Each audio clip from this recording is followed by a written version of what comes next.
Hello, it's another week, another analysis. Today is the last day of the month, but we're not going to do the monthly analysis because we have to wait for the candle to close. So we're going to do the weekly analysis for this week. As always, last week happened the way we were hoping it would, or the way we predicted. Our analysis was successful, right? And we shall begin, right? We have to put our low price respected the low, right? And that's our weekly low, right? And then since price is around this area, and we only concentrate on where price is at, we won't be putting much more zones, because for price to reach, basically for price to reach this area, it has to do a lot, and market is not going to do a lot just like that. It might, but it might not also. So let's go on the daily time frame. In the daily time frame, this is where things get interesting.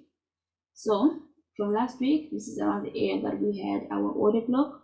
In the daily time frame, price has established a low right here.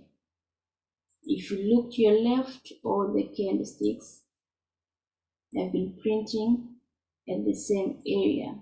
Price is established a low, price is establishing a range at that area. So we are going to put our high and our low of our range. All right, besides that, we're also going to put this week, because price might try to complete a week fill right here, right? And then we're also going to put another zone right here, because price might try give us a week fill before it does anything. So that's very important. Let's see if we have a week fill target. And then we're also going to put week fill target around this area as well.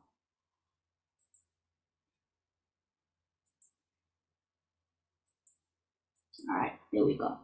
Right, and then we go on to the 4-hour time frame.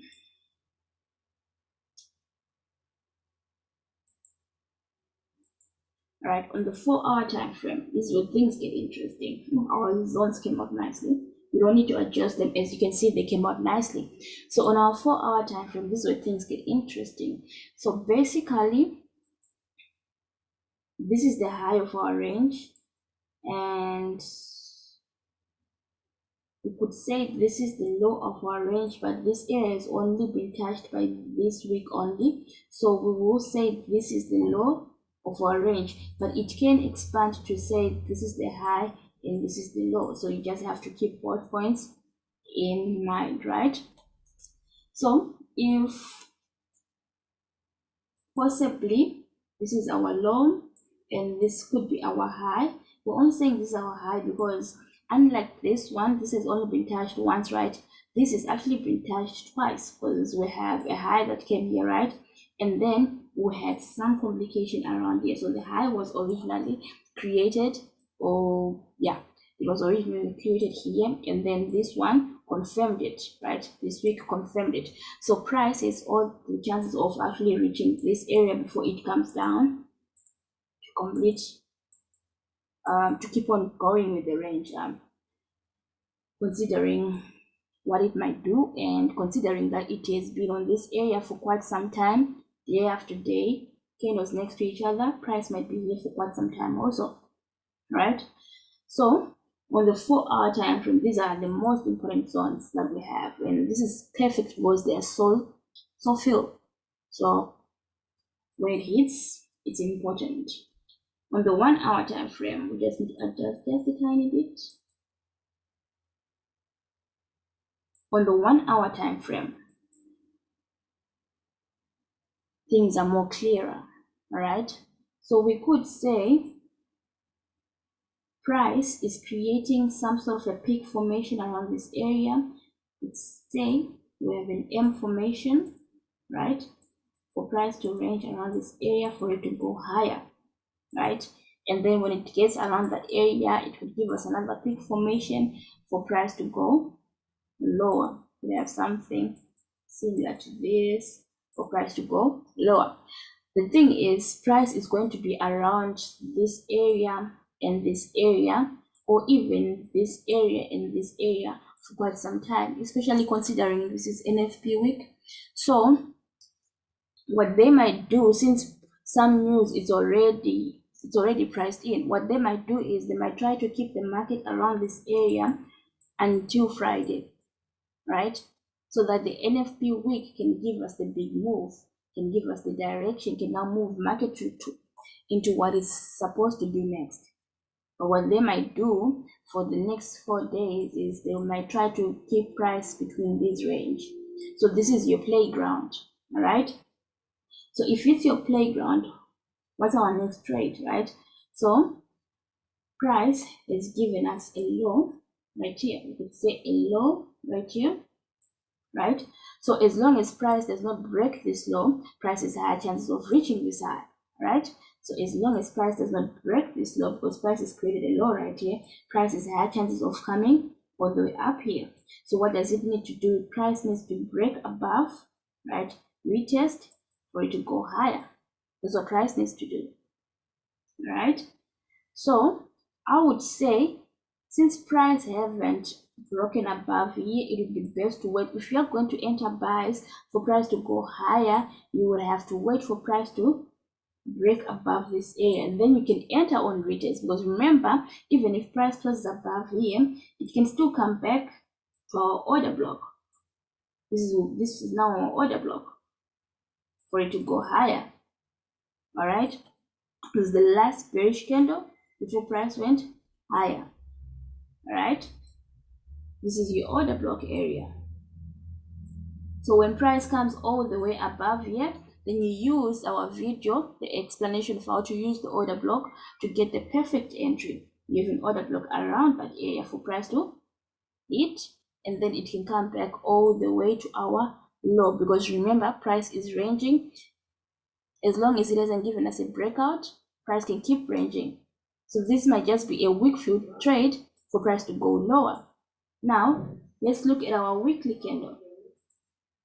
If you look at our weekly candle, price is bearish, but it rejected to close below this low. All right, previous week it's bearish, it hit this low, but it put back up, right? It put back up and it closed around this area. So if price put back up, that means it hit our order block. This was our order block. If you remember from our previous week's analysis, this was our order block, right? So price hit, it went low, it hit the low, but it came back up. So it probably closed above our 50% order block. If it closed above our 50% order block, then there is definitely chances that price will give us a weak fill and then tell us where it's gonna go next. Either it's going to consolidate around this area more, but the weak fill, we are going to have that weak fill because price is already rejected the low, right? So yes, I would suggest playing with these two targets right here. You have your two targets. If price is at a high, you're looking for sells. If price is at a low, you're looking for buys. And I've shown you the order blocks. Now, if you look at our previous our Monday candle, it's a bearish candle. So instead of price breaking above this area to complete our upper weak fill, it might actually pull back all the way in our range, which works well because this is our range. We have a bigger range, right? We have an inside range. So yes, price can reject this area and drop all the way. And if today doesn't give us the lower weak fill, we might have that lower weak fill tomorrow. So watch out for that. Do not buy until price breaks above this area. Only then price can be valid to give us the upper weak fill. Otherwise, price is to go lower to give us the lower weak fill because our previous candle, yesterday's candle closed bearish. If yesterday's candle closed bearish and price is rejecting to break above the high, price has high chances of completing or continuing with the bearish move. All right, yes, price can be at this all at once because this is a range. So price, if it's a range, it's gonna bounce up and down until it gets to where it needs to go. All right. So as long as our previous candle was bearish, we're still expecting some bearish movements. You can only buy when a 4-hour candle closes above. If a 4-hour candle does not close above, there is no trade. The trade is a sell. So you wait for the sell's confirmation. Now remember, order block area, last bearish candle, right? Last bullish candle, last bearish candle to reach price over there, where you can bring price down if you catch it. All right. Now here we could say this is an order block, but I would not want to give you that. That would be false up.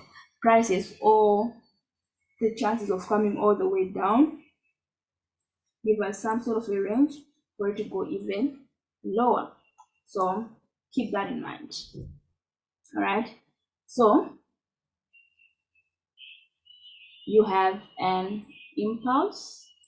This could be your correlation for price to go lower. All right. Because remember, this is from the weekend. This move was caused by the weekend. We don't know what happened for this candle to happen this way. I will not be shocked if this is just a 1-minute candle. So price might definitely want to touch this area again. Remember, that's what we were looking for, areas that price is interested in touching over and over again. So yes, this could have been our proper impulse range, right? And last impulse 1 2 3 wave, completing our range move. And then from there you could also get impulse, range, price to go higher. All right. So as long as you keep those points in mind and you highlight what you're expecting to do when price reaches a certain area, it should be very helpful. All right. So that's all for this week's analysis. I hope you all managed to catch the trades.